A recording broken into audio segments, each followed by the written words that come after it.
안녕하세요. 반갑습니다. 오늘은 1999년 문화일보 신춘문예 당선작인 은미희 작가의 다시 나는 새를 함께 읽어보겠습니다. 소설 속으로 들어가 보시죠.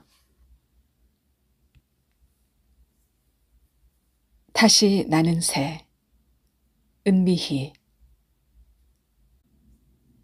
어지럽게 흩어져 있는 책들, 빼어난 산새, 그 혀를 짚고 들어서 있는 사찰 주변에서 흔히 마주칠 수 있는 자잘한 돌멩이들의 답 무더기들처럼 일정한 높낮이 없이 쌓여 있거나 혹은 낙권으로 여기저기 내팽겨쳐 있는 책들은 여자가 대부분 일담한 것들이다.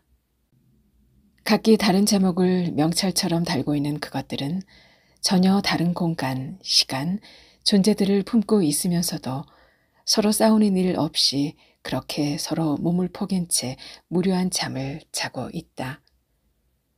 중간쯤 혹은 몇 장 넘기지도 않은 채 갈피갈피에 갖가지 모양의 책꽂이를 끼워 두거나 얄팍한 분량의 두께를 날개가 감싸고 있는 것에서 여자가 읽기를 중단한 자리를 가늠해 볼 수 있다.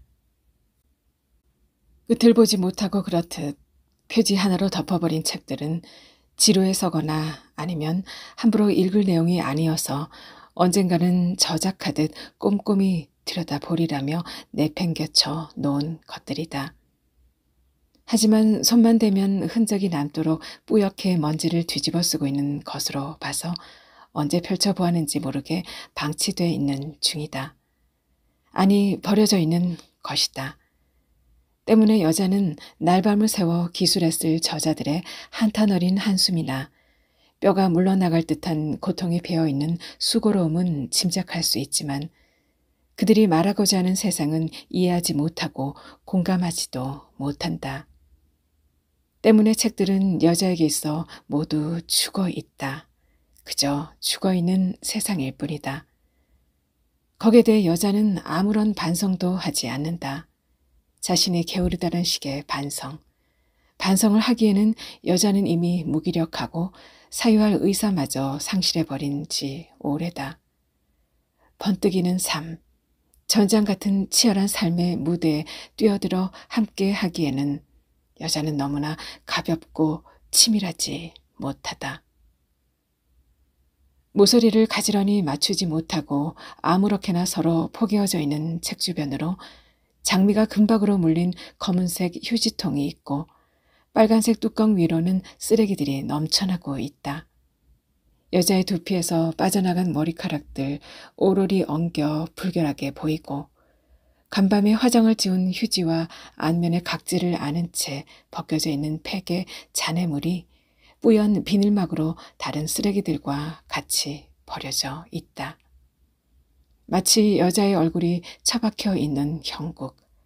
하지만 여자는 자신의 얼굴, 데드 마스크를 보는 것이 아무렇지도 않다. 오래전에 사멸해버린 감정, 무정물의 마네킹처럼 여자는 그것들 속에서 뒹굴고 있다. 그런 의미로 여자 역시 하나의 허섭 쓰레기일 뿐이다. 쓰레기통 위로는 책상이 놓여 있고 그 한켠에 시계가 엎어져 있다. 한때 시간은 모든 것을 변화시킬 수 있다는 믿음이 여자에게는 있었다. 하지만 약관을 지나고 입지의 다리를 지나 부록의 세계로 이동해 가는 동안 여자는 빗속에서 시간이 실종될 수도 있다는 것을 알았고 사람마다 시간의 개념과 흐름이 다르다는 것을 알았다. 어디 그뿐인가. 처음에는 완만한 유속을 보이다 갈수록 빨라지는 생체 반응 시간에 여자는 멀미를 일으키면서 더 이상 시간을 신뢰하지 않기로 했다. 시간은 여자에게 맹목적인 조바심 따위를 심어주지 못한 채 방 안의 공기처럼 탁하게 떠돌다 그녀의 무관심 속에 그렇게 죽어나간다. 그 시간이 죽어 부유하는 공간에 반지며 목걸이 따위의 액세서리들이 오래전에 체온을 잃고서 던져져 있고 여자의 허리를 졸라매고 있던 검은 가죽 허리띠가 뱀처럼 따리를 틀고서 시간의 사체 위에 올라타 있다. 부시시 일어서 있는 머리를 매만지며 여자가 돌아보는 곳에는 철진한 옷들을 넣어둔 붙박이장이 비밀스런 공간처럼 자리하고 있다. 햇볕 한 점 들지 않는 그곳, 음습하고 곰팡내 나는 그 비좁은 공간에는 여자가 탈피해 나온 껍질들이 올마다 그녀의 각질과 자잘한 터럭들을 숨긴 채 다시 부화할 날을 기다리고 있다. 난장이다. 여자의 삶은 단조로운 그러면서도 질이 멸렬한 애넘슬의 한 방 안의 풍경처럼. 잡동산이 들러 난장을 이루고 있는 그 안, 시간의 사각지대인 좁은 방 안에 쓸모없는 물건처럼 여자 또한 버려져 있고 그녀 옆으로 역시 휴지처럼 구겨져 있는 한 명의 사내가 있다. 그는 오래전부터 입을 동그랗게 오므려 담배 연기를 고리로 만들어 허공에 날리고 있다. 꾹꾹 문을 쳐닫은 방 안에는 바람 한 점 들지 않아 고리는 흐트러지지 않고 제법 형태를 오래 유지하고 있다. 그 누런 고리들의 손가락을 집어넣는 장난을 치는 여자. 그녀의 손가락에 고리는 형체를 잃고 여자는 장난을 그만두지 않는다. 그 어떤 것과도 연결되지 않은 자신의 삶의 고리를 파기하는 기분으로 발목을 붙들어주는 고리 하나 없이 그렇게 무리진 삶들의 변방만을 겉도는 자신의 삶의 형태를 닮은 고리가 소리 없이 흐트러지는 것을 지켜보면서도 그녀는 아무런 감정도 가져볼 수 없다. 그런 여자의 손등에서 벌레처럼 도드라져 있는 푸른 혈관이 불끈거리고 손톱은 2mm 이상 자라나 있다. 언제부턴가 깎으리라 생각하면서도 그녀는 지금껏 실행하지 못하고 있고 그녀의 무기력의 징표인 손톱은 오늘도 무사함을 보장받는다. 후. 그가 갑자기 입바람을 불어 고리들을 없애버린다. 푸른 벌레가 꿈틀대는 그녀의 손등에 남자의 폐를 빠져나온 뜨뜻한 날숨이 엉기고 여자의 뇌리에는 혈관을 순환하는 혈액들에게서 끊임없이 불순물을 걸러내는 남자의 폐가 한 장의 모노크롬으로 떠오른다.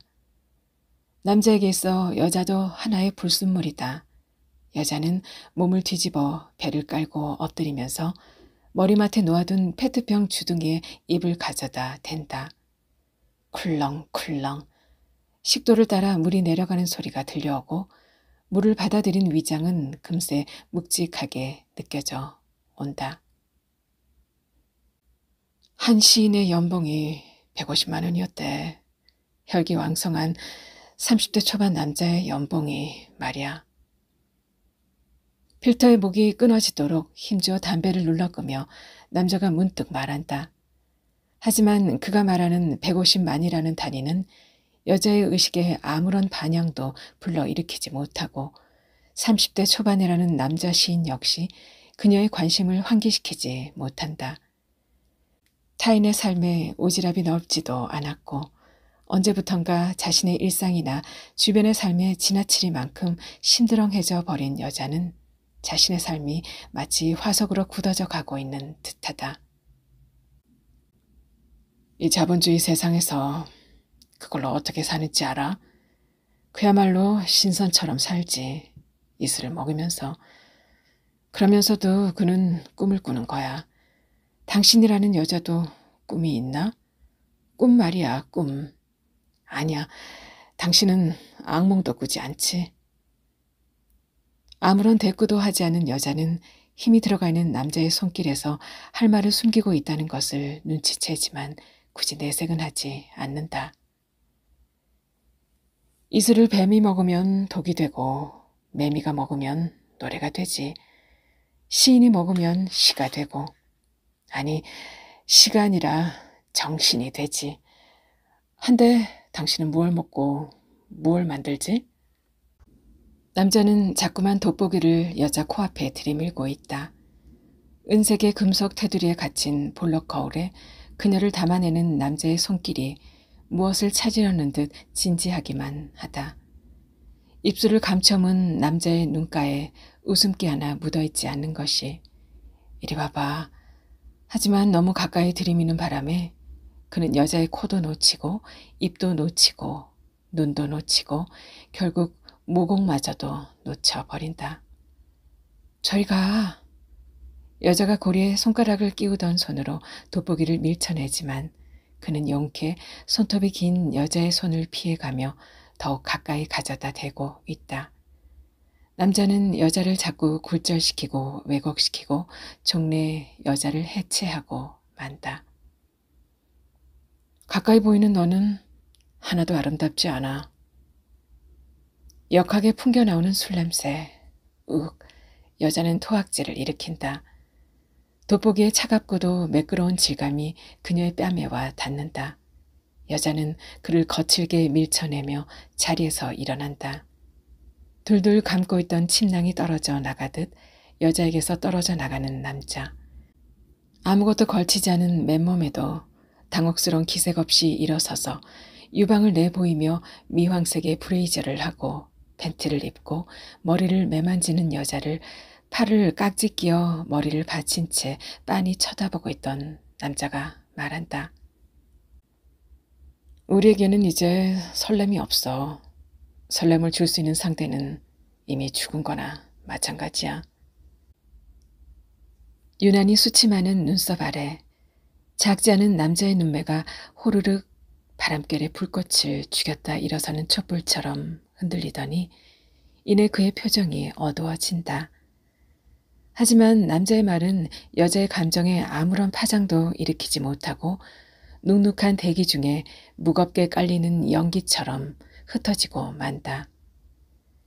여자는 어제 저녁에도 관성처럼 자신의 집을 찾아 들어온 남자와 애무가 궁색한 섹스를 했고 안주 없는 술을 마셨고 그리고 등을 돌린 채 잠을 잤다. 몸이 건조함 속에 그 모든 것들을 마쳤고 잠속조차 그저 암흑이었다. 의식의 텅 빈 공간. 그녀는 낮에도 잠속을 헤맸다.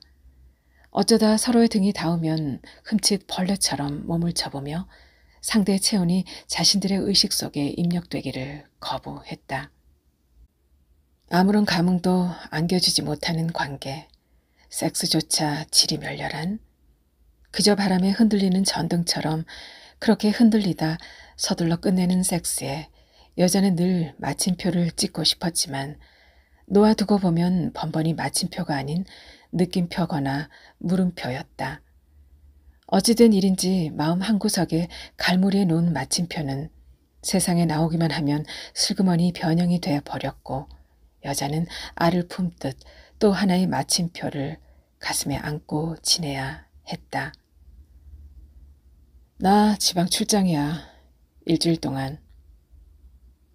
일방적인 통고 형식의 남자의 말에는 인력이 들어있지 않다. 여자 또한 남자의 말에 의문을 달거나 칠해 같은 무사함을 당부하지 않고 타월지로 된 목욕 가운에 팔을 꿰다. 서먹함. 그 서먹함이 두 개의 동심원으로 조용히 퍼져나가고 두 개의 동심원이 섞일 때쯤 남자는 뭉그적거리고 있던 자리를 미련 없이 털고 일어선다.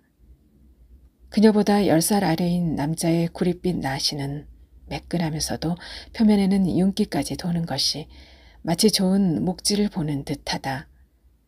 마치 저 혼자 살아 꿈틀대는 것처럼 보기 좋게 뭉쳐졌다가 풀리는 남자의 근육은 세월의 침륜으로 이미 헐거워지기 시작한 여자의 근육과는 좋은 대조를 이루고 그 확실한 비교점을 목도한 여자는 처음으로 자신의 가슴 한켠에서 살별 하나 뚝 떨어져 나간 것을 느낀다. 그 음울하고 시린 소감을 묵묵한 침묵으로 견디며 여자는 남자에게서 시선을 돌린다. 하지만 방안, 자잘한 잡동사니 그 무엇도 여자의 눈은 담아내지 않고 대신 상실감만이 희미하게 깃들다 사라질 뿐이다. 배꼽치듯 뒷덜미를 바짝 올려 깎은 머리카락을 아래로 쓸어내리며 남자는 욕실문 뒤로 사라진다. 쿵 문이 닫히고 그가 일으켜 놓고 간 공기의 파장이 희뿌연 담배 연기로 가득 찬 방 안에 이동하는 작은 소용돌이를 만들어 놓는다. 여봐, 비누가 없어. 욕실 안으로부터 지하 음습한 곳에서 울려오는 듯 공명을 품은 소리가 들려온다.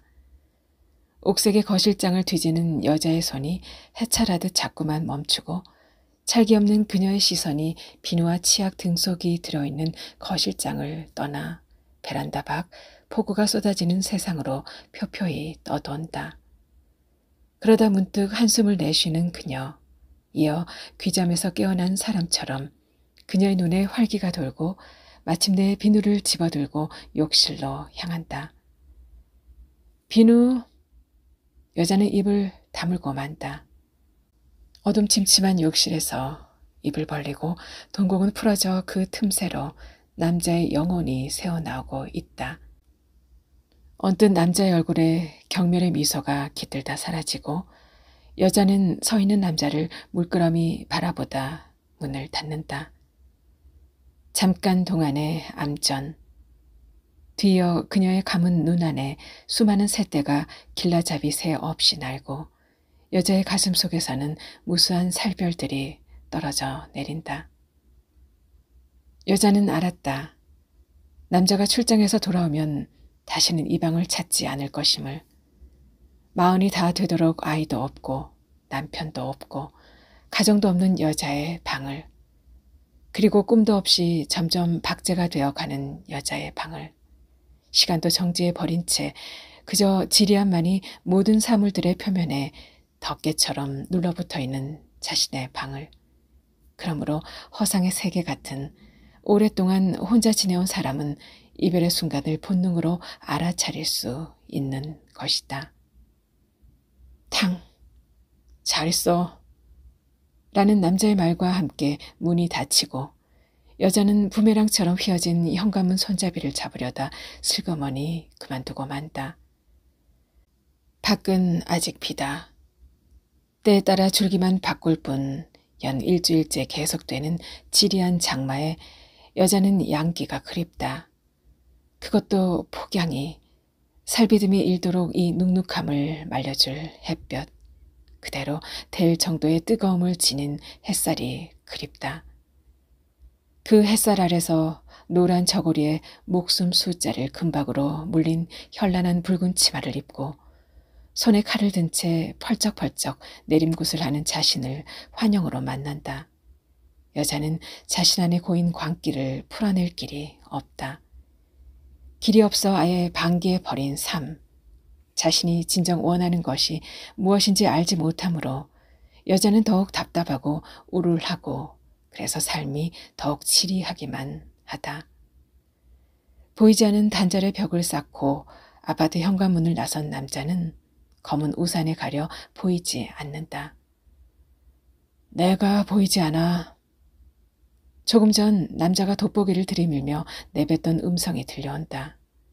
돋보기 및 남자의 확대된 눈가가 마치 선모를 가진 벌레처럼 보였고 여자는 그 선모충에 독에 쏘인 것처럼 전신이 따끔거렸다. 나도 내가 보이지 않아. 여자가 중얼거렸다. 망할 놈의 비. 내가 보이지 않아. 끝에 덧붙여 내뱉는 여자의 말.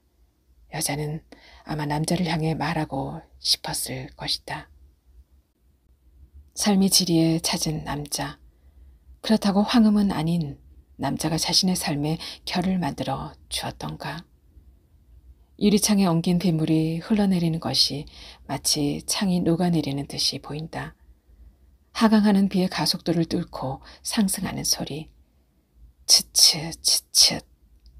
단지와 단지 사이에 양회 바닥에 막으로 덮여있던 빗물을 가르며 나아가는 바퀴 소리가 또렷하다. 여자의 무연한 시선이 남자의 흰색 차 지붕에 떨어지고 주렴 같은 비의 장막을 뚫고 그의 차가 아파트 입구를 빠져나갈 때까지 여자는 자리에서 벗어나지 않는다. 바퀴가 수막 위에 흔적으로 남겨놓았던 평행선마저 사라지고 세상에 다시 빗소리만이 가득할 때 여자의 마음은 시렸다. 마치 종이에 베인 것처럼 섬뜩해 여자는 남자가 사라진 지점에서 고개를 돌려버린다. 그 뒤에 남는 것은 온 전신을 덮는 소름이었다. 한여름인데도 잎을 올리지 못한 주먹이 잿빛 하늘을 향해 허리를 곧게 펴고 서 있는 화단 입구. 물매가 완만해 하수구로 빨려 들어가지 못하고 웅덩이를 이루고 있는 물말을 근심스러운 모습으로 쳐다보며 서 있는 경비원의 모습이 여자의 눈에 들어온다. 여자는 물멀미를 일으킨다. 당신이라는 여자, 뭐랄까, 내가 풀어야 할 수수께끼 같은 거였어. 당신에게는 요령 부득에 어떤 신비한 것이 있다고 생각했던 거지. 내가 해독할 수 없는 그 신비한 힘이 나에게 삶의 의미를 되찾게 해줄 줄 알았어. 아무것도 기대해 볼 수 없는 내 삶에 무언가 신선한 것을 안겨줄 줄 알았지. 하지만 나 혼자만의 오해였다는 것을 알았어. 당신을 품고 있으면 나마저 그대로 자폭하고 말 것이라는 위험이 느껴져. 남자의 말이 울린다. 그르렁거리는 맹수의 위협처럼 사방 군대에 들러붙어 있다가 무시로 뛰어나와 여자를 물어 뜯는다. 벤자민 이파리에 캔차에 갈라진 잎새 사이에 오디오의 스피커 속에 남자의 점액질 말이 숨어있다 시간차를 두고 여기저기서 튀어나온다. 여자는 담배를 찾는다. 장대로 내려꽂히는 비의 기세에 밀려 담배 연기는 밖으로 나가지 못하고 도로 여자의 얼굴에 와 엉킨다. 스멀스멀 열린 모공 틈새로 연기는 잠입해 들어와 그녀에게 어지럼증을 일으킨다. 아득히 14층 아래 남자는 사라지고 없고 여자의 후줄근한 모습만 빗방울이 엉겨있는 유리문에 담긴다. 소매 없는 검정색 긴 원피스를 입고 혈색 없는 얼굴로 멍한 시선을 세상에 풀어놓고 있는 여자의 모습이 왠지 처연해 보인다. 비는 좀채 그치지 않는다. 드드드득 드드드득. 비는 공격적이다. 세상에 묻은 오물을 씻어내려는 듯, 아니 이 지구의 3분의 1인 육지를 전부 집어삼키려는 듯 기세가 등등하다. 삿간 모양의 굴뚝 지붕 아래 둥지를 튼 까치가 사나운 비에 겁먹은 양 둥지 주변을 날고 푸덕푸덕 비 맞은 날개에 바람을 씻지 못한 까치의 날개짓이 무겁다. 무거워 추락할 듯 위태롭다. 검은 새. 폭우 속의 검은 새는 상서롭지 못하고 우울하기만 하다. 하지만 검은 새는 멈추지 않고 둥지 주변을 위태롭게 선회한다. 심상치 않은 날개짓, 새끼가 있는 것은 아닐까. 여자가 고개를 쭉 빼고 발더듬에 유리창 너머 둥지를 보려 하지만 어림없는 일이라는 것을 그녀 자신도 안다. 흘깃 검은 새의 눈과 여자의 시선이 마주친다. 여자여, 넌 무엇을 하고 있느냐? 비가 한번 휘몰고 지나가면 생명의 신비가 요술처럼 펼쳐지는 불가해안 땅. 아프리카 대륙의 황금빛 사막을 아느냐? 까까까까. 까치가 묻는다. 죽음이 삶보다 가까운 곳. 하지만 그곳에 숨어있는 질긴 생명력들을 너는 모르느냐. 죽어있는 것에서 다시 삶을 피어올리는 아프리카의 신비. 그 아프리카가 너에게도 있다는 것을 왜 모르느냐. 내 음부의 깊숙한 곳에 자궁이라는 이름으로 들어앉은 무한의 세계를 여자야, 내 자궁을 열고 생명의 신비를 세상에 풀어내봐. 신홀은 무당의 푸닥거리처럼 예사롭지 않은 날갯짓으로 검은 새가 주문을 걸어오고 그녀는 검은 새의 날갯짓을 따라 아프리카를 꿈꾼다. 분가루처럼 날리는 모래, 폭양은 쏟아지고 거대한 금빛 동물처럼 자꾸 몸을 뒤채는 모래 언덕들. 그 속에 몸을 숨긴 채 숨죽여 밤을 비를 기다리는 생물들. 한 번 비에 생물들 뛰어나와 축제를 즐기고 이내 사라지는 살아있는 것들. 하지만 결코 사멸하지 않는 생의 의지. 하지만 살아있는 것을 한 번도 토해내지 못한 여자의 자궁은 그대로 죽음의 공간일 뿐이다. 여자가 아프리카 속을 헤매고 있을 때 검은 새는 둥지로 몸을 숨기고 검은 새와 함께 검은 대륙 아프리카는 다시 사라지고 만다. 다시 돌아온 현실의 세상은 비의 천지다. 비에 세상이 침몰되어 가고 있다. 시간이, 사람이 서서히 비에 수몰되어 가고 있고 노아의 방주는 아무데도 없다. 빗물이 알루미늄 셰시 틈새를 비집고 스며들고 16층짜리 아파트도 결코 현대판 노아의 방주가 될 수 없다. 어디에도 여자의 삶을 안전하게 부려놓을 것은 없다. 딩동 딩동. 암죽처럼 물끄러지게 가라앉아 있는 방 안에 권태를 헤집으며 초인종이 울린다. 여자는 붙박아 놓은 듯 밭투 다가서 있던 베란다 유리창에서 떨어져 나와 잠금쇠를 풀고 현관문을 연다. 조금 전 남자가 사라진 문 앞에서 프릴이 달린 엷은 무십빛 블라우스에 빨간 치마를 입은 계집아이가 비를 흠뻑 맞은 채 여자를 보고 환하게 웃는다.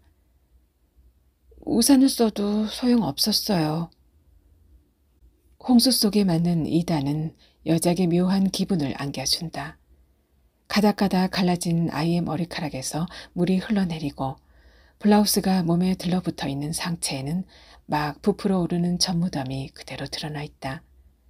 아이는 현관문을 잡고 서 있는 여자의 팔 아래로 몸을 끼어 마치 제 집처럼 스스럼 없이 집 안으로 들어온다.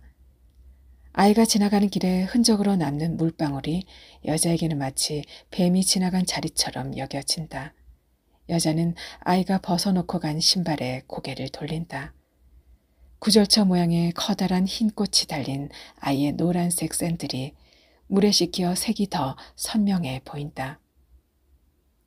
아저씨 오늘 안 오셔요? 아이의 눈길이 얼른 여자의 방 안을 훑고 지나간다. 마치 먹이를 찾는 고양이의 눈처럼 재빠르고 약삭빠른 눈길에서는 초등학교 3학년 아이의 순진함은 엿볼 수 없고 여자는 그런 반지기 같은 아이의 관심이 달갑지 않다. 나 머리 잘랐어요. 어때요? 아이는 여자가 건네준 수건으로 물기를 훔쳐내며 말한다. 가무잡잡한 피부, 검다 못해 초록빛이 도는 머리카락에 도톰하고 큰 입술은 자두빛으로 붉어 아이에게 기이한 매력을 안겨주고 있다. 하지만 여자의 시선은 자꾸만 아이의 상체에 머물고 그녀는 얇은 블라우스 위로 선명하게 도드라져 보이는 아이의 젖꼭지가 도발적으로 보여 눈에 거슬린다. 마른 옷으로 갈아입을래? 여자는 제 옷을 내준다. 흰색 바탕에 동그란 검정색 무늬가 들어있는 원피스는 아이의 걸맞지 않은 어른스러움을 감추어 주기에 충분하리라 여자는 생각했다. 여자의 손에서 옷을 받아든 아이는 거리낌 없이 그녀 앞에서 옷을 훌렁 벗는다. 탈피를 하듯 아이의 몸에서 젖은 옷이 떨어져 나가고 이어 갈색 유리 표면과 같은 매끄러운 살결이 봉긋하게 솟아오르는 유방과 함께 드러난다. 여자는 자신도 모르게 미간을 찌푸렸다. 무수한 생물이 살아있는 갯벌 냄새 같은 비릿함이 그녀의 후각을 자극했다. 잊을 뻔했네. 이다가 젖은 채 빨간 치마 주머니를 뒤지더니 종이에 싼 물건을 여자에게 불쑥 내민다. 아주머니 드리려고 가져왔어요. 펴보세요. 아이가 건네주는 물건이 여자의 손에 묵직하게 얹혀진다. 종이는 빗물을 먹어 스펀지처럼 부드럽고 안의 물건은 단단함만이 감지될 뿐 외형이나 용도는 짐작조차 할 수 없다. 빨리 펴보세요. 이다가 개봉을 종용한다. 여자가 젖은 종이를 벗겨내자 여러 개의 팔을 가진 청동 조각이 모습을 드러내고 천수 관음 보살 기도문을 외는 것처럼 여자는 낮게 웅얼거린다. 칼리예요. 머그컵 정도 크기의 청동 조각은 군데군데 녹이 슬어 청의 빛깔을 잃고 있지만 왠지 기괴한 힘이 느껴지는 듯해 여자는 등줄기가 서늘하다. 천수 관음보살이 아니고? 진저리를 치며 여자가 묻는다. 칼리예요. 파괴의 신 시바 부인. 칼리는 초록빛 피부를 가졌대요. 8개의 팔을 가진 칼리는 오른편 손에는 북, 방패, 컵, 물병을 그리고 왼편 손에는 창, 칼, 뱀, 종을 들고 있다. 시바, 창조를 위해서 파괴도 있어야 한다며 스스로 파괴의 신이 된 그는 자신의 링가를 숭배토록 해 밀교 의식을 만들어 냈다. 아이의 입가에 실린 미소가 청동조각한 칼리의 미묘한 웃음과 닮았다. 제 부적이에요. 이다의 당찬 말에 여자는 아이의 얼굴에서 시선을 떼내어 다시 칼리에게로 옮겨 놓는다. 칼리를 왜 부적으로 삼았을까? 존재에 대한 보존 본능? 아이에게서 발산되는 비릿함이 여자에게 또다시 멀미를 일으키고 아이의 그런 강렬한 삶의 에너지에 자신이 빨려 들어가는 것만 같아 여자는 두렵다. 한데 왜 나를 주니? 여자는 그 느낌을 떨쳐버리기라도 하듯 아이에게 묻는다. 오래전부터 드리고 싶었어요. 큰 은혜를 베푼 사람처럼 조금은 느긋하고도 만족스러운 표정을 지어 보이며 이다는 성큼성큼 피아노 앞으로 다가간다. 허리를 고추 세우고 고개를 쳐들며 걷는 품새에 시혜자의 거만함까지 깃들여 있다.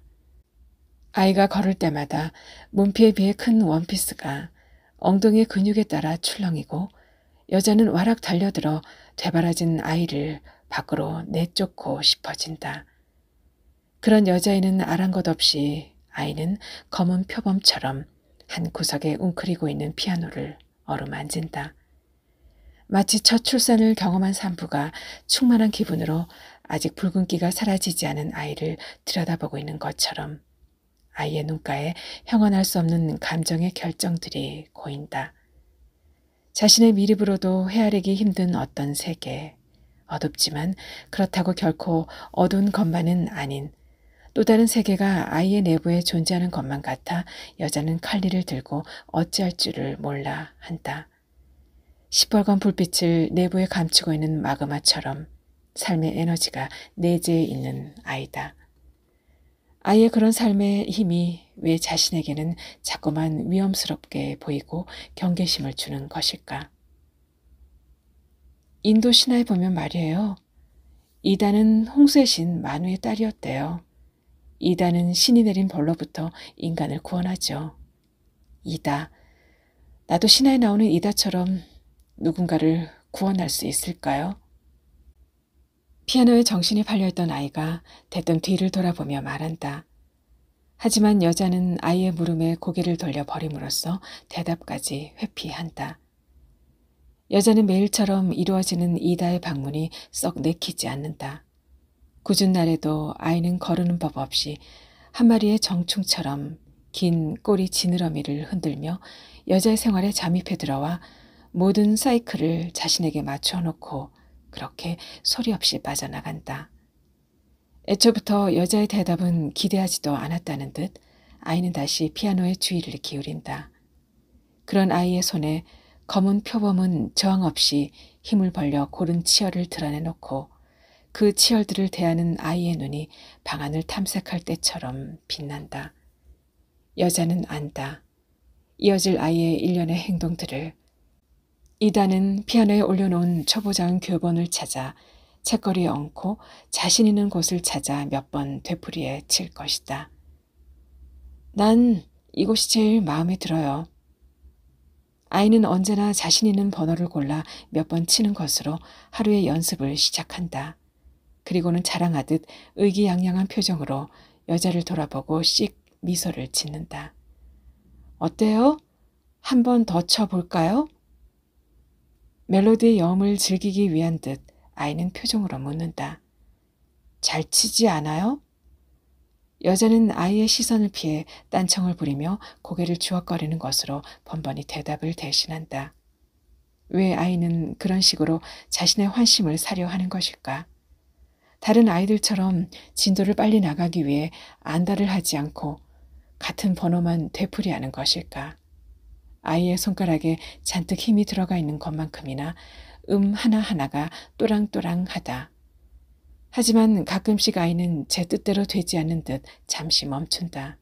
그리고는 손목에 힘을 풀고 노려보듯 악보를 외우고는 다시 건반을 두드린다.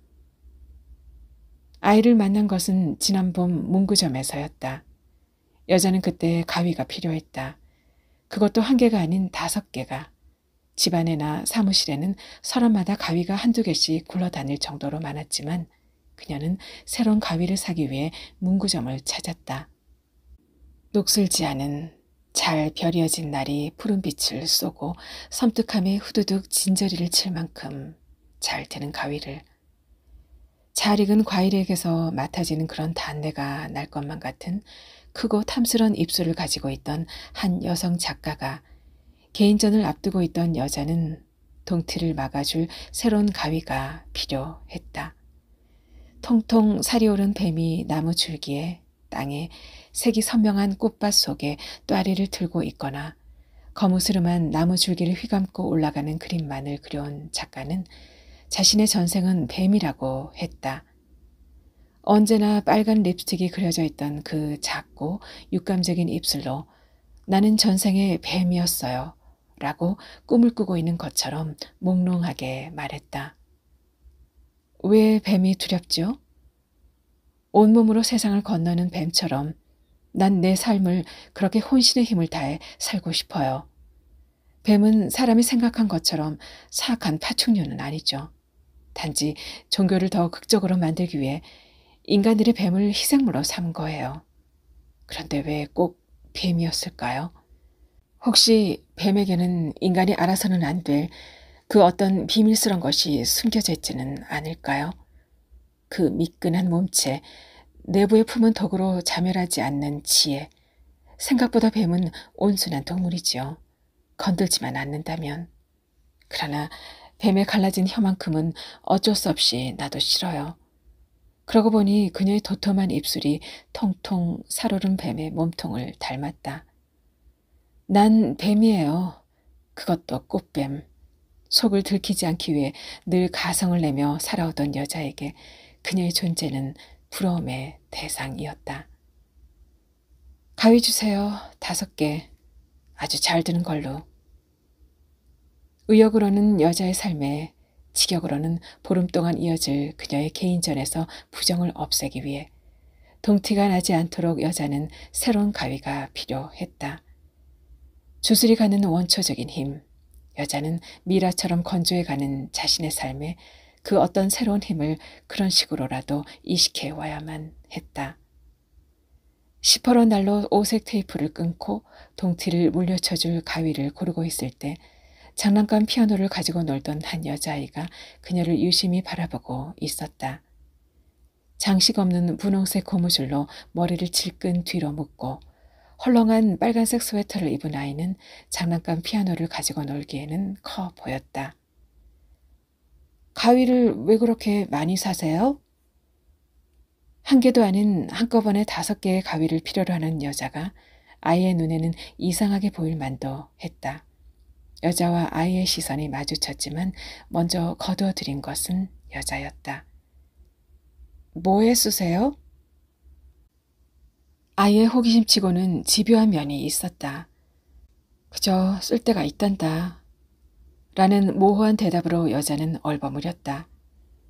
여러 가지 가능성에 뿌리를 둔 모호함은 여자가 숨기에 알맞은 안전지대였다. 왜 지금껏 결혼하지 않지? 결혼은 하긴 할 건가? 남자는 있어? 은밀함에만 모아지는 관심들. 그 은밀함에 여자는 모호함으로 대처하고 그 모호함으로 사람들은 한 편의 혹은 여러 편의 구전소설을 창조하면서 여자를 경원하거나 때론 선심 쓰듯 자신들의 동정심을 던져준다. 하지만 여자에게 있어 여자는 언제나 여자일 뿐이다. 그러나 여자는 그 대목에서 번번이 발목이 잡히고 만다. 정말 자신은 자신일까? 덩굴처럼 뻗어만 가는 자신의 정체성에 대한 의욕. 여자는 생각의 미로에 갇히면서 결국 자신을 잃어버리고 만다. 타인들의 의욕 속에 묻어있는 진지함 때문에 돋아나는 의문. 나는 누구일까? 정말 결혼은 해야 하는 것일까? 삶의 엑스타시는 무엇일까? 진정한 오르가슴은? 왜 가위가 그렇게 많이 필요해요? 아이의 호기심이 여자를 생각의 늪으로부터 끌어낸다. 왜죠? 아이의 강한 호기심이 기어이 여자를 굴복시키고 만다. 테이프를 자를 거야. 무슨 테이프? 오색 테이프. 빨강, 노랑, 파랑, 분홍. 무슨 식장에서 쓰는 거 말인가요? 그래. 아, 짧은 탄식과 함께 아이의 시선이 잠시 초점을 잃고 몽롱해지는 것이 어떤 황홀감에 빠져드는 것 같다. 그만 가라. 멈출 줄 모르는 아이의 추근거림이 내심 미안했던지 작달막한 문구점 주인이 짐짓 험악한 얼굴을 지어 보이며 아이를 제지시키고 주인의 말이 채 끝나기도 전에 아이의 표정이 몽환의 늪에서 빠져나오며 시무룩해졌다. 그만 가봐. 꿈쩍도 하지 않고 서 있는 아이에게 주인이 다시 한번 채근하고 어깨를 잡혀 쫓겨나가는 아이의 뒷모습을 보며 여자가 물었다. 어느 집 아이예요? 설령 어느 집 아이라고 일러준들 여자는 그게 누구 집이고 또 어떤 사람들인지 알지 못한다. 이웃들과의 교류가 별반 없는 그녀로서는 알 수 없는 노릇이다. 하지만 여자는 그렇게 묻고 있었다. 그녀가 계집아이 만했을 때 콧잔등의 땀을 손수건으로 꼭꼭 찍어 누르며 지나가는 그녀를 두고 동네 사람들이 하던 말을 그대로 흉내내고 있었다. 어느 집 아이예요? 요 아래에 있는 영신원 아이예요. 아, 여자는 자신도 모르게 짧게 한숨을 내쉬었다. 고아. 왜 여자가 그 고아라는 단어에 마음이 흔들렸을까? 그녀의 무의식에 뿌리 깊게 자리 잡고 있던 고아 의식. 그랬다. 그녀는 늘 고아였다. 정신적 고아. 그녀는 자신을 옭아매는 그 모든 것으로부터 도망을 치면서 스스로 고아이기를 자처했다. 오라, 넌 교장 선생님 네 딸이구나. 그 말을 들을 때마다 내지르고 싶었던 소리. 내부 깊숙이 침잠해 있는 소리들. 응어리쳐 명치 끝을 늘 아프게 하던 소리. 아버지를 부정하고 싶었던 반항.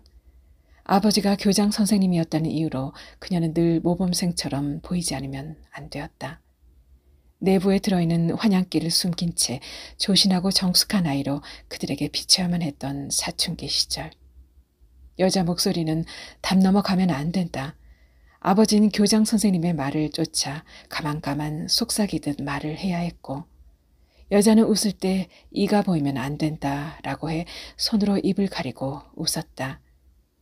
어른들 앞에서는 무리하게 행동하면 안 된다라는 가르침에 어른들의 부당한 요구도 묵묵히 눈을 내리깔고 따랐고 공부를 잘하라고 해서 열심히 하려고 했다. 그러다 어느 순간 여자는 팽팽하게 긴장돼 있던 시위를 스스로 끊어버렸다. 그것만이 살 길이라고 생각했다. 한치의 틈도 허락하지 않던 아버지의 울타리에 있을 때 그녀를 짓누르던 자살의 유혹에서 벗어나기 위해서는 그녀는 그 모든 고리로부터 탈출하지 않으면 안 되었다. 매일 이렇게 와서 장난감 피아노를 가지고 논답니다. 귀찮고 영업에 방해도 되고 해서 몇 번 오지 말라며 쫓아내도 소용없습니다. 키가 작고 얼굴이 까만 이목구비 자그마한 문구점 남자는 필요 이상으로 여자에게 친절하게 굴었고 그녀는 거스름돈을 바꿔서 황급히 아이가 나간 문을 밀쳤다. 그런 여자의 뒤에 대고 남자는 소리쳤다. 손버릇도 좋지 않아요. 아이는 멀리 가지 않았다. 문구점 건물 모퉁이에 몸을 바짝 붙이고 서 있다. 여자를 자기가 먼저 발견하고 공이 튀어나오듯 불씨의 모습을 드러냈다. 오색 테이프 보고 싶어요. 내 이름이 뭐니? 여자는 머쓱한 기분으로 물었다. 이다예요. 이다. 성은 이가고 다는 이름이에요. 차 다자를 써요. 차처럼 맑고 푸르고 또 향기가 나라고 지어준 이름이에요. 넌 언제나 장난감 피아노를 가지고 논다는데? 여자의 물음이 언짢은 듯 아이의 미간에 잠깐 주름이 잡히더니 이내 풀린다. 넌 공룡과 펭귄은 싫으니? 요즘 아이들은 공룡과 펭귄을 좋아한다던데. 아이들은 왜 공룡과 펭귄을 좋아하는 것일까? 그들에게서 아이들은 어떤 이미지를 보는 것일까? 혹시 자신들도 미처 이해하지 못하는 이미지들에 세뇌당하고 있는 것은 아닐까? 공룡은 크고 힘도 세고 무서운 게 없으니까 공룡은 좋아해요. 하지만 펭귄은 싫어요. 펭귄은 왜 싫지? 뒤뚱뒤뚱 걷는 게 뭐가 보기 좋아요. 보세요. 아이는 양손을 바지 봉제선에 갖다 붙이고 뒤뚱뒤뚱 걸었다. 발뿌리를 안으로 모은 채 오금을 굽히지 않고 한 발 한 발 앞으로 걸어나간 아이는 힐끗 여자를 돌아보았다. 굳어있는 얼굴이 어딘지 모르게 화가 난 듯한 표정이었고 여자는 아이의 그런 행동이 우습다기보다는 왠지 가슴 한구석에 스산한 바람이 휘돌다 지나간 것처럼 시렸다. 어쩌면 아이는 공룡에게서 무서부리의 힘을 보았는지 모른다. 반면에 펭귄에게서는 자신의 모습을 보았을까. 정신적 불구, 뿌리가 거세돼 버린 불완전한 존재로서의 자신의 모습을. 그래, 펭귄의 우스꽝스러운 걸음걸이를 흉내내면서 스스로 제 약점을 확인하고 드러내는 것이 불쾌했을까. 제 힘으로 울타리를 만들지 않으면 안 되는 아이에게 공룡은 어쩌면 부모처럼 보이지 않은 힘이었는지도 모른다. 피아노가 치고 싶니? 왜 피아노가 치고 싶어? 펭귄의 자세를 풀고 아이로 돌아와 있는 이다에 대한 연민이 일었다. 그래, 정말 아이는 왜 피아노가 치고 싶은 것일까? 한때 그녀도 피아노를 가고 싶어 몸살을 앓았던 적이 있었다. 아이처럼 초등학교 시절 여자는 자신 안에 갇혀 가기 시작하면서 자신을 소진시켜줄 도구로 피아노를 갖고 싶었다. 고래처럼 미끈한 피아노. 그녀가 만져주는 대로 노래 부를 그 피아노가 갖고 싶어 열흘 밤낮을 울었다. 천장 군데군데는 쥐오줌으로 누렇게 얼룩지고 싸구려 벽지가 닳아 무늬를 잃고 들떠있는 상하방 한구석에 털갈이하는 동물처럼 윤기 없는 얼굴로 식구들에게 저기를 내뿜으며 그렇게 서럽게 목 놓아 울었다. 피아노가 갖고 싶어.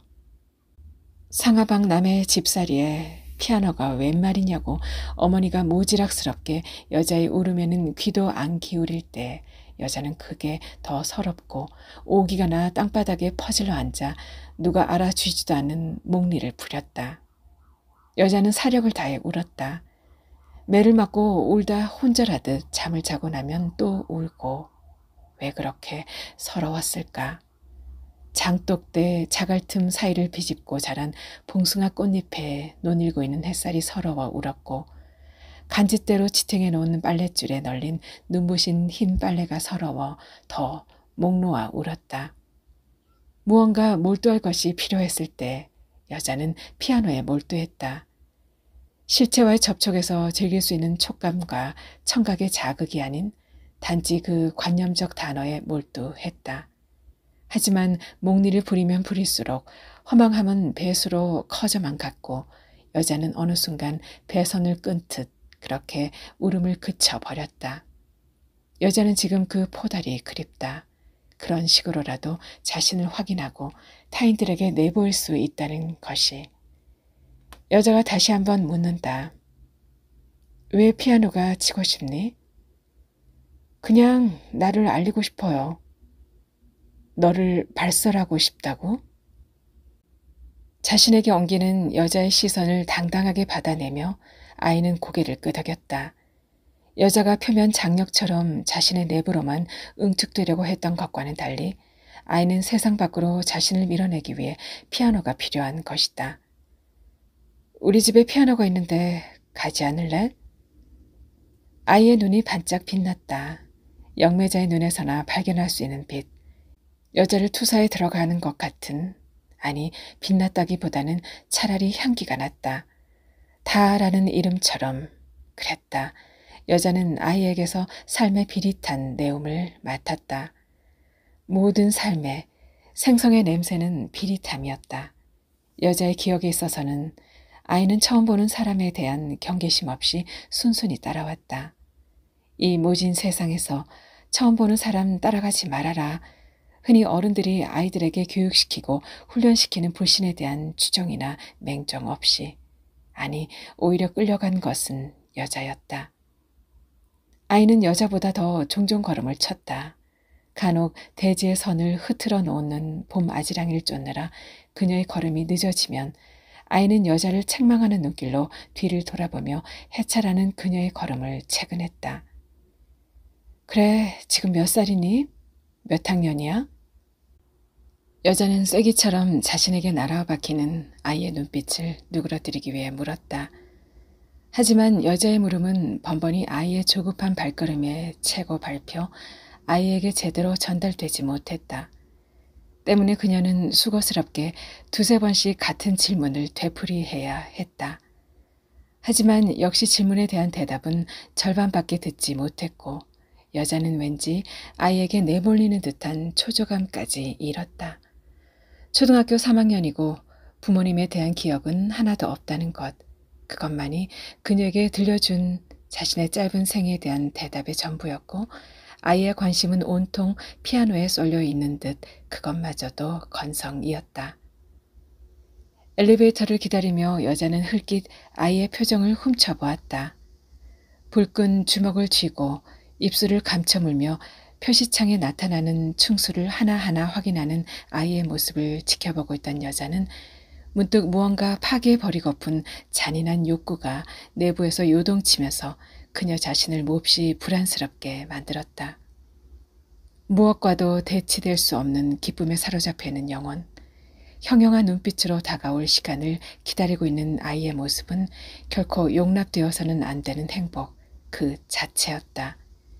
자신에게도 그런 삶의 희열이 있었던가. 나무 한 그루, 풀 한 폭이 없는 황량한 사막, 가도 가도 끝없는 그 누런 모래 수렁들, 제대로 발을 딛고 서 있기조차 힘든 지층에 위태롭게 서 있는 자신에게 그런 삶의 쾌감이 있었던가. 문득 아이의 떨림이 동심원을 만들며 자신에게로 조용히 넘어오면서 여자는 가슴 한 자락이 떨려왔다. 부스럼 같은 먼지를 뒤집어 쓴 채 검은 동물처럼 한 구석에 웅크리고 있는 피아노를 보자 아이는 여자가 미쳐 들어오라는 말도 하기 전에 제집 마냥 스스럼 없이 들어와 피아노로 다가갔다. 자성을 가진 두 개의 물체가 결합하듯 오래전에 여자와는 교감의 문을 닫아버린 피아노는 아이로 인해 다시 깨어나고 아이와 피아노는 그녀에게는 아무런 관심도 보이지 않았다. 그 공간에 오직 피아노와 자신만이 존재하고 있는 듯 이다는 그렇게 피아노에 빠져들었다.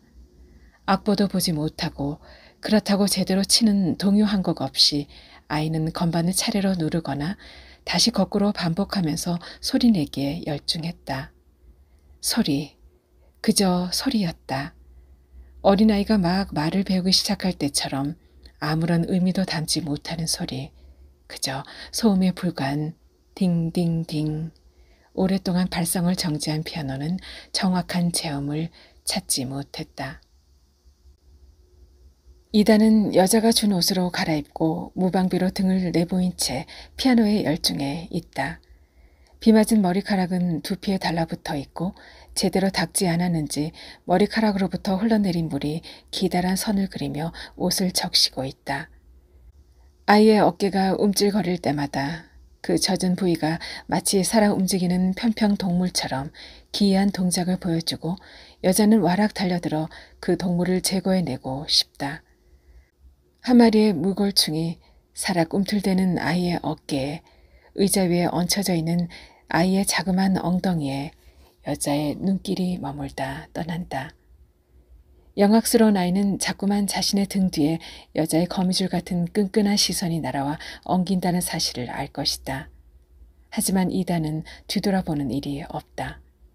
뒤돌아보지 않을수록 여자의 시선은 켜켜로 쌓이고 아이 역시 여자의 시선에서 자유스러워질 수 없다. 간혹 여자의 시선이 무장을 해제하고 딴 곳으로 주의를 돌리면 무의식적으로 드러나는 아이의 행동은 이제까지와는 영 딴판이다. 따분한 듯 발을 까불고 들키지 않게 하품을 억지로 참아내거나 건반이 내는 소리에 신경질이 묻어 나오는 때도 있다. 그러나 아이는 눈에 보이지 않는 감각기관이 등 뒤에도 발달돼 있는 것처럼 흘낏 여자가 돌아보면 언제 그랬나 싶게 까불던 발을 단정하게 모으고 리듬을 타는 듯 제법 어깨까지 흔들곤 하는 것이 여자에게 매번 놀라움을 안겨준다. 조금 쉬었다 하렴. 여자가 접시에 알록달록한 과자나 과일을 담아 아이에게 내밀면 이다는 사뭇 피아노에 빨려든 것처럼 거들떠보지 않았다. 여자는 지금도 아이에 대해 알지 못한다. 파편 조각을 주워 모으듯 자신도 모르게 불쑥 내뱉은 이다의 말에서 결이 매끄럽지 못한 아이의 삶을 그저 막연히 짐작할 뿐이다. 하지만 그것도 결국 모자이크한 세상일 뿐이다. 아이가 가져다 주는 새로움에 대한 호기심도 잠시, 언제부턴가 여자는 아이에게 질리기 시작했다. 질리기 시작하면서 아이가 무서웠고 또다시 그녀는 삶의 지리함이 빠져들었다. 아이의 도전적인 눈빛, 점점 더 진해져만 가는 삶의 비릿한 냄새, 자신의 존재를 알리는 피아노의 서투른 뚱땅거림. 그녀는 아이의 존재가 부담스러웠다. 자신의 일상의 리듬을 흐트러 놓는 아이의 존재 때문에 때론 신경질적인 반응을 내보이면서도 어찌된 일인지 여자는 아이가 집에 오는 것을 막지 못했다. 아이에게는 감히 여자가 어찌해 볼 수 없는 힘이 내재해 있는 듯 그녀는 아이를 거부하고 싶으면서도 한편으로 아이가 오는 시간만 되면 두 가지 상반된 감정에 전전긍긍하며 그녀 자신도 모르게 기다리고 있었다. 어쩌면 여자는 역설적이게도 아이가 다녀간 뒤에 당분간 이어질 평화를 기다리고 있었는지도 모른다. 환난 뒤에 오는 평화가 더 안온하고 평온한 것을 알기에. 어릴 적 의식처럼 치러지곤 하던 아버지와의 불화, 지리한 일상의 변주걱처럼 울리던 아버지의 난폭함 뒤에 찾아오는 안도감. 이제 적어도 하루 동안은 무사하리라는, 하지만 그뿐이었을까? 아이가 오는 시간에 갖는 두려움, 그녀의 질이 멸렬한 삶에 서로 반립되는 아이의 존재는 그 질이 멸렬함이 위협받고 있다는 혹은 새로운 것에 대한 두려움으로도 설명될 수 있는 그런 설렘의 또 다른 모습은 아니었을까? 나 있는 곳에 가보고 싶지 않으세요? 내 방 구경시켜 드릴게요. 달포전 일찍 찾아온 더위에 연신 땀을 훔쳐내며 여자가 하얗게 탈색돼 가는 세상을 내려다보고 있을 때 빨갛게 다른 얼굴로 아이가 현관문을 들어서며 물었다. 여느 때 같지 않게 무엇인가 쫓기는 것처럼 아이는 피아노에 눈길 한번 주지 않은 채 여자의 손부터 잡아 끌었다. 피아노는 오늘만 쉴 거예요. 너무 덥지 않니? 전혀 예기치 않았던 아이의 초대에 썩 마음이 내키지 않아 팔을 빼며 말했다. 아이는 더위쯤은 상관없다는 듯 여자의 등을 막무가내로 떠밀었다.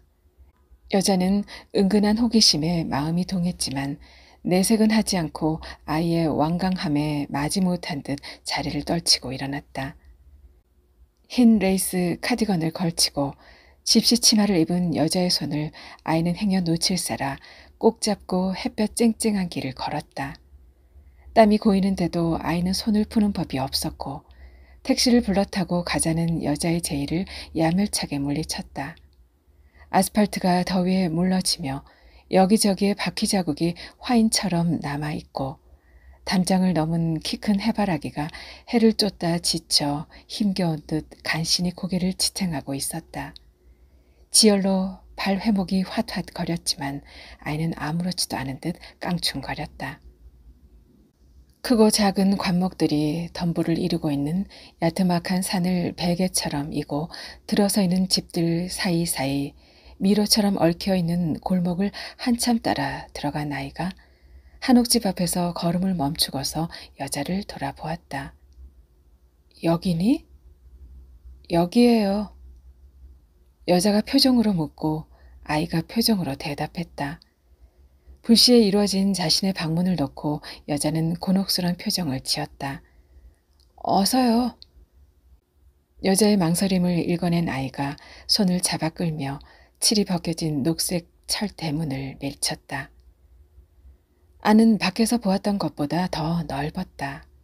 외관보다는 면적을 고려해 지었을 2층 건물은 벽을 타고 담쟁이 덩굴이 흐드러지게 올라가고 있었고 돌멩이들로 낮은 울타리를 만든 화단에는 채송화, 봉숭아, 맨드라미가 서로를 시샘하듯 꽃잎을 틔워내고 있었다. 아이는 여자의 손을 잡고 현관으로 이끌었다. 콧들에 꿰인 소처럼 아이의 손에 이끌려 여자가 현관으로 들어서자 아이들의 이름이 새겨진 커다란 신발장이 먼저 눈에 밟혔다. 말갛게 청소가 잘 된 실내 여기저기에서 낮은 수런거림이 들려오고 아이처럼 단발머리를 하거나 짧은 커트머리를 한 여자애들이 방문 사이에서 빼꼼히 여자를 내다보았다. 실은 오늘 나 생일이거든요. 원장 엄마가 아주머니를 초대해도 좋댔어요. 아이가 자신의 신발 옆에 여자의 신발을 가지런히 놓으며 말했다. 신발장 안은 또 다른 화단이었다. 채송화, 봉숭아, 맨드라미처럼 빨갛고 파란 크고 작은 신발들. 그랬구나. 선물이라도 준비할 걸. 아이의 말에 사뭇 놀라는 표정을 지으며 여자가 말했다. 아이는 그녀의 말에 보일 듯 말 듯 희미하게 웃었고 여자는 아이의 뒤를 따라 기다란 복도 끝방으로 들어간다. 화단으로 난 창에 리본으로 묶인 분홍색 커튼이 달려있는 방엔 나비가 날고 있었다. 푸른 나비들은 사방에서 푸른 가루를 흩날리며 긴 대롱을 말고서 춤을 추고 있었다. 벽지가 예쁘구나. 여자의 말에 또다시 미소 짓는 아이.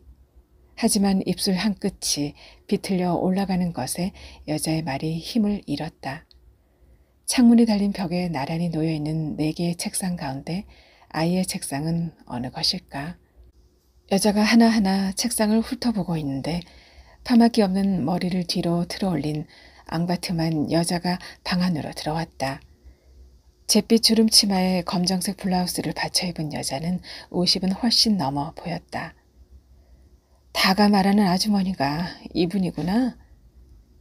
미간에 콩만한 까만 점이 있는 여자가 이다와 여자를 번갈아 쳐다보며 묻고 아이는 대답 대신 고개를 끄덕여 보였다. 원장 엄마예요. 이다의 말에 여자가 어색하게 고개를 숙여 인사했다. 참 착한 아이예요. 영리하고 말씀 많이 들었어요. 이다를 그토록 귀여워해 주신다고요? 눈치가 빠른 애지요. 속썩일 게 없어요. 한번 일러두면 2번 말하는 법이 없답니다. 동생들도 잘 보살펴 주고요. 여자는 아이가 원장 엄마라고 일러준 여자 앞에서 할 말을 잃었다. 처음 보는 사람 앞에서 언제나 할 말이 궁색한 그녀였다. 흘깃 아이를 일별하는데 지금까지 집에서 보았던 아이는 아니었다.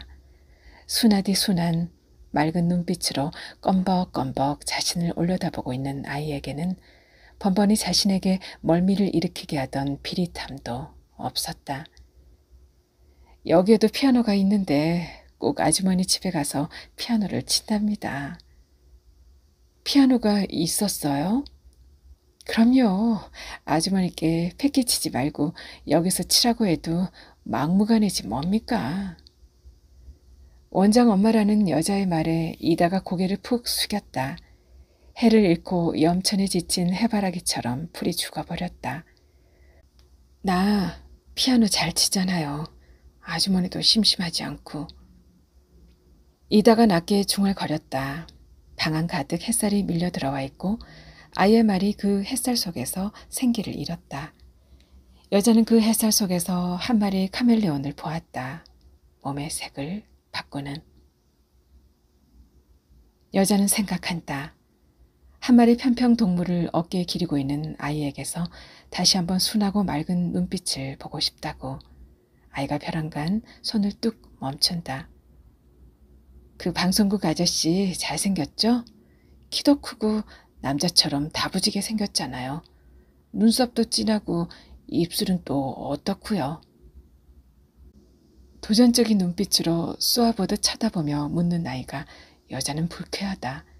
필요 이상으로 여자의 사생활에 관심을 드러내고 참견하는 아이의 당돌한 태도가 못마땅해도 했지만 제 나이에 맞지 않은 아이의 오지랖이 더더욱 싫다. 결혼 안 하세요? 오늘은 그만 치고 가렴.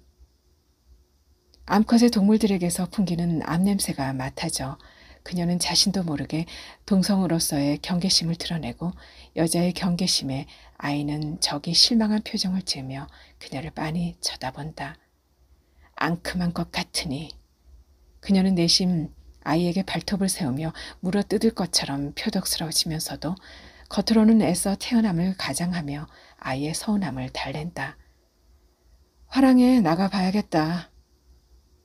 기실 마음 한켠으로는 근 한 달째 비워둔 채로 방치해두고 있는 화랑의 천장이 걱정스러웠다. 지난 여름부터 생긴 누수 현상이 갈수록 심해지고 있는 터였다.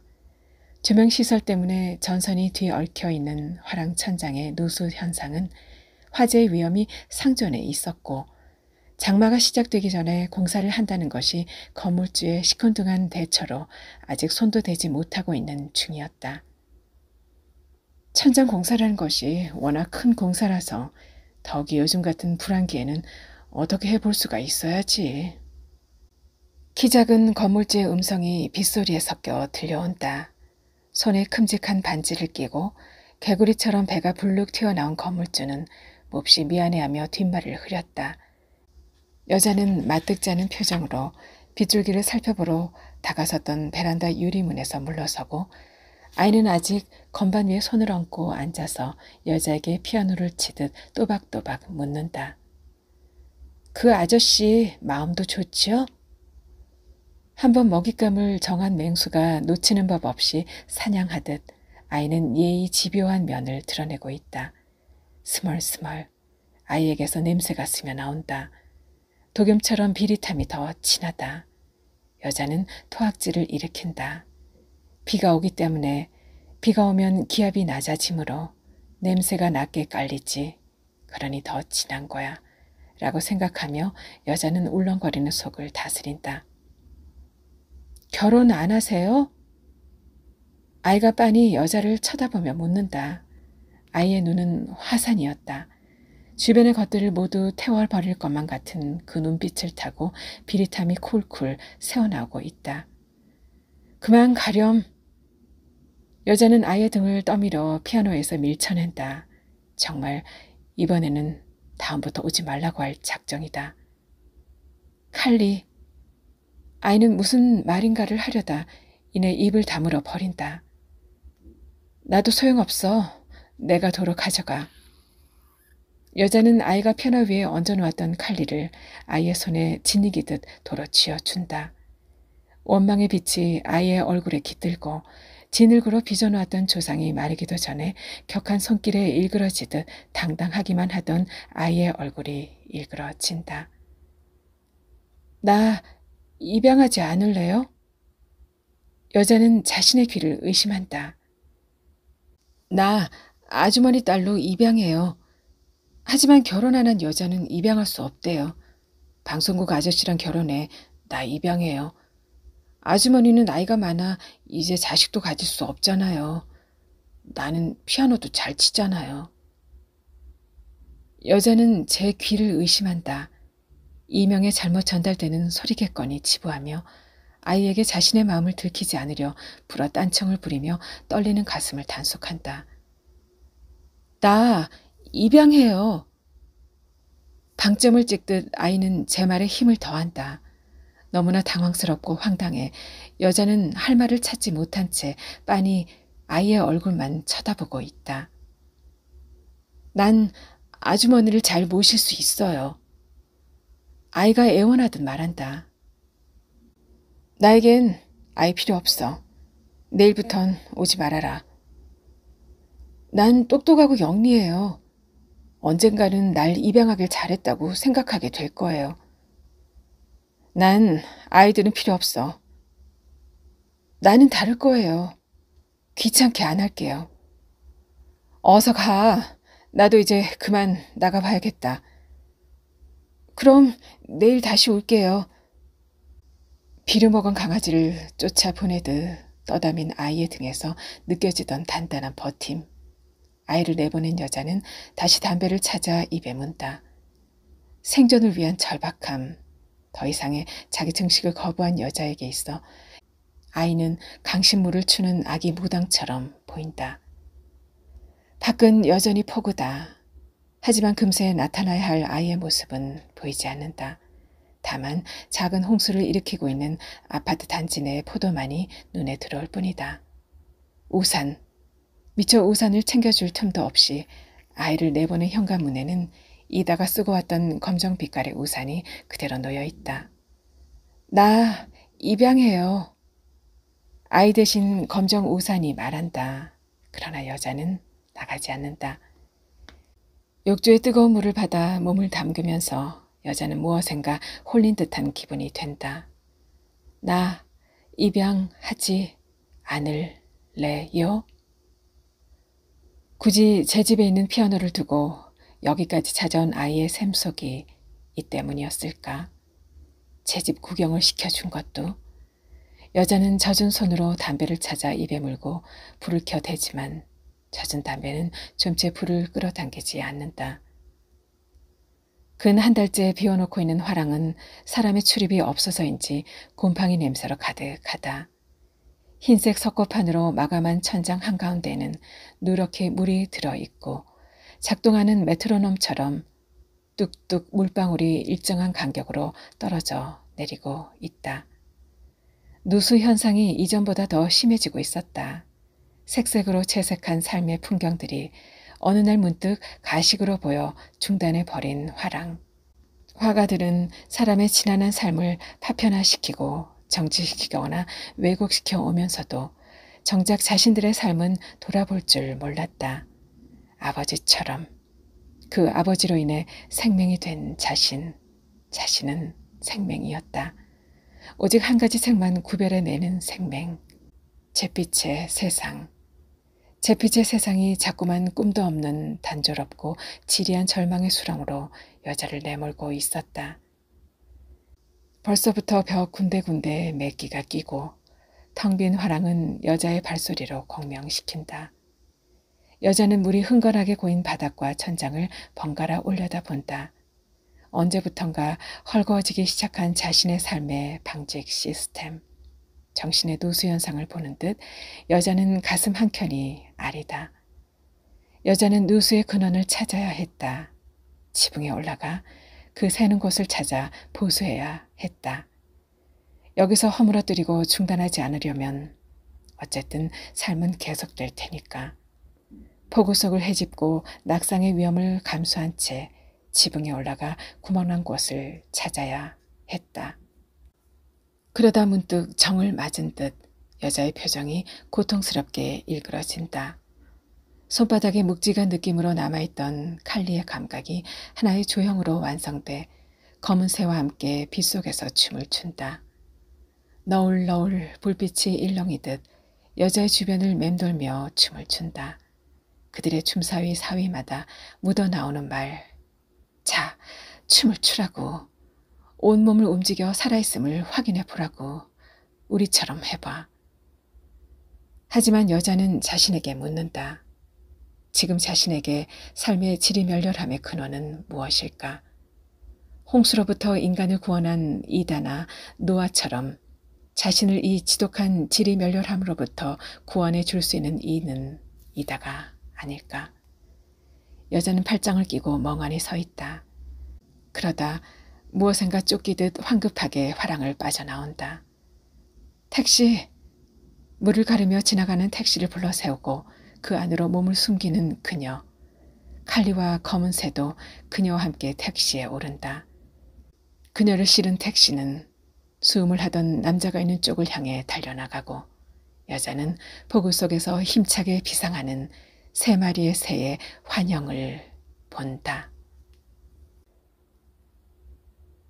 음이 작가의 다시 나는 새 함께 들어보셨습니다. 이어서 작가의 당선 소감 함께 할게요. 소설은 나에게 전부였다. 전부였으므로 나는 소설 앞에 내 빛나는 청춘과 그 시간들에 향유할 수 있는 모든 쾌락의 즐거움들을 제물로 바쳤다. 한 지방 일간 신문사에서 기자 생활을 했던 나는 결혼도 직장도 소설과 병행할 수 없었기에 그것들을 내 생에서 과감히 떨쳐내버렸고 어둠침침한 골방에서 무한한 상상력과의 힘겨운 씨름을 벌여왔다. 하지만 언제부턴가 나는 소설이라는 미궁에 빠져 나를 보지 못하고 세상도 보지 못한 채 헤매고만 있었다. 10여 년의 세월을 소설 쓰기에 매달리면서 얻을 수 있었던 것은 탄탄로스의 고통뿐. 번번이 자위행위로만 끝나버리곤 하던 나의 소설 쓰기에 어지간히 지치면서 난 회의까지 시작했다. 아이를 담아보지 못한 나의 자궁은 소설 쓰기를 포기하라고 유혹했고 난 부록의 나이를 앞두고 소설이 나를 배신하기 전에 내가 먼저 배신하리라고 마음먹었다. 그러나 배신의 기미를 알아차렸던가 소설이 다시 나를 붙든다. 다시 저랑 연애하자고 나를 유혹한다. 먼저 뽑아주신 심사위원 선생님께 감사드린다. 좋은 작품을 쓰는 것으로 뽑아주신 데 대한 은혜를 두고두고 갚을 작정이다. 소설 쓰기를 지도해 주신 한승환, 임철우 선생님, 내가 힘들어할 때 아끼지 않고 격려해 주신 청강 선생님 문우들, 특히 나정이 끝으로 가족들과 이 기쁨을 함께하고 싶다. 저는 다음 시간에 또 다른 소설로 찾아뵐게요. 지금까지 아름다운 소리책방이었습니다.